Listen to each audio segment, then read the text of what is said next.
Most important reason I became a doctor was probably early on looking at my dad and how much his patients loved him as an OBGYN. My mother also gave me unconditional love and kind of wings to fly and do anything. That's why I came over when I was 19 from Italy.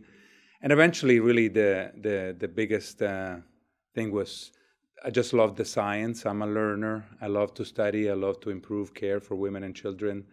And that's what confirmed my early on inclination. The most rewarding part about being a doctor is being with patients, for sure, making sure that they stay healthy, or, that I help them with whatever issue they have. I do high-risk pregnancy issues. I actually look at the 145 million births in the world, and I try to help all of them, by doing research and education. I've talked, 6 continents now. I've wrote over 40 books, over 600 peer-reviewed publications. I'm really trying to change care for those pregnant individuals so that their pregnancy gets a better outcome and they get a healthy baby everybody deserves if they want one.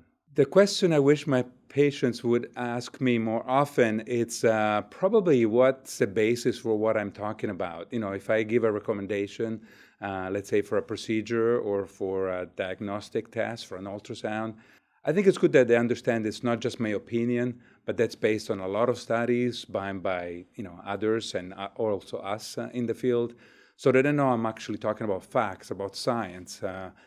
Sometimes the science is stronger, sometimes it's not as strong. And I think for the patient, it's important to know, if I'm giving them one option, maybe a second option, it's important to know what the science, because so many studies in pregnancies, and it's important for them to understand that they can actually count on great studies done in prior pregnant individuals. Something that patients may not know about me, it's my positivity, my happiness. Actually, one of the books I wrote, it's on happiness. I'm very much of a glass half full kind of guy, and I think that comes out pretty quickly in interactions, but I like to talk about the principles, the key in life that make you happy, social relationships, doing what you like to do. And I very much like to talk about that. So if patients or trainees, ask me a question about personal issues, that's one I bring up often. I'm Dr. Vincenzo Berghella. My mission at Jefferson is to improve lives.